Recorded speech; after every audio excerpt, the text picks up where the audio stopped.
آپ کو یاد ہوگا کہ جب شیخ رشید احمد صاحب وزیر داخلہ تھے تو اس وقت کی جو اپوزیشن تھی ان پر مقدمات بنا کرتے تھے. رانا ثناء اللہ صاحب پہ، حنیف عباسی صاحب پہ منشیات فروشی کے، منشیات کی سمگلنگ کے کیسز بنے.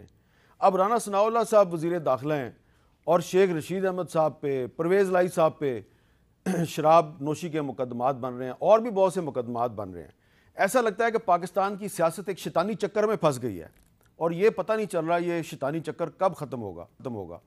آج تحریک انصاف کے سربراہ اور سابق وزیر اعظم عمران خان صاحب نے صدر عارف علوی کو ایک خط لکھا ہے اور اس خط میں انہوں نے الزام لگایا ہے کہ انٹیلیجنس ایجنسیز کی طرف سے سیاست میں مداخلت کی جا رہی ہے اور انہوں نے صدر عارف علوی صاحب سے مطالبہ کیا ہے کہ بطور سپریم کمانڈر آپ ان معاملات پہ ایکشن لیں. سوال یہ پیدا ہوتا ہے کہ صدر عارف علوی کیا ایکشن لے سکتے ہیں؟ ان معاملات پہ ہم گفتگو کریں گے. ہمارے ساتھ موجود ہیں آج شوکت یوسف زئی صاحب، تحریک انصاف کے رہنما ہیں، سابق صوبائی وزیر ہیں. جناب حنیف عباسی صاحب یہاں پہ موجود ہیں، سابق وزیر ہیں اور مسلم لیگ نون کے رہنما ہیں.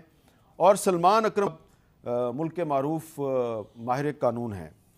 سب سے پہلے میں شوکت یوسف زئی صاحب آپ سے پوچھوں گا کہ یہ جو آج عمران خان صاحب نے صدر عارف علوی کو ایک خط لکھا ہے اور اس میں انہوں نے کہا کہ ہمارا آج اجلاس ہوا، اس میں کوئی ریزولوشنز منظور کی گئی ہیں. The resolutions call on you to take notice and take action against all these actions that are contravene the constitution, laws of the land and fundamental human rights. اور اس میں یہ کہا گیا ہے کہ brazen interference by intelligence agencies and some other sections of the establishment in the political spheres. شوکت بھائی یہ بتائیے کہ صدر عارف علوی کو کیا ایکشن لینا چاہیے؟ بسم اللہ الرحمن الرحیم. دیکھیں اس وقت تو پاکستان میں مجھے لگ رہا ہے کہ جیسے جنگل کا قانون رائج ہے. جس طریقے سے لوگوں کو گرفتار کیا جا رہا ہے، مقدمے بنائے جا رہے ہیں، شیخ رشید صاحب کو، پھر عمران ریاض کو دوبارہ گرفتار کیا گیا، شاندانہ گلزار کے اوپر جو مقدمہ بنا ہے، جس طریقے سے مقدمے بن رہے ہیں درجنوں کے حساب سے، ٹھیک ہے آپ کی بات میں سنی کہ جی پہلے بھی اس طرح بنتے رہے ہیں، لیکن اب تو ماشاءاللہ ایسا ہو رہا ہے کہ جیسے دہشت گردوں کو آزاد کر دو، باقی سب کو اندر کر دو.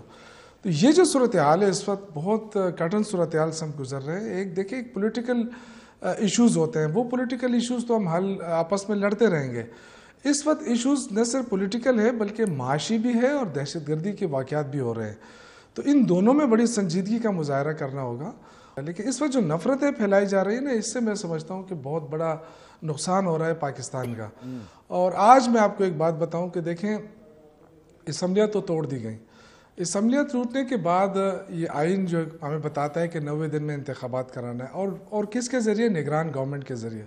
اب مجھے بتائیں کہ گورنر نے آج آ کے سی ایم ہاؤس میں نگران وزیر اعلیٰ کو ساتھ بٹھا کے غلام علی نے پریس کانفرنس کی ہے، اور پریس کانفرنس میں اس نے عمران خان کو اور پی ٹی آئی کو جو کہنا تھا وہ کہہ دیا. اب مجھے بتائیں کہ کہاں رہ گئی ہے نگران حکومت؟ تو آپ کس سے کہیں گے؟ مطلب کیا اس وقت کیا صورتحال ہے؟ یہ کیا زور زبردستی ہے کہ جی نگران حکومت بھی اس میں بھی ساری پی ڈی ایم گھس گئی اور پی ڈی ایم کو بٹھا کے پھر گورنر وہاں سے آ کے، گورنر کے پاس تو کوئی اختیار ہی نہیں ہے سوائے اس کے کہ وہ تاریخ دے، الیکشن کمیشن کو تاریخ دے کہ بھئی یہ اس ڈیٹ کو آپ نے الیکشن کرانا ہے. یہ کہاں سے کس قانون میں لکھا ہے کہ وہ آ کے سی ایم ہاؤس میں بیٹھ کے اور وہ پریس کانفرنس کرے؟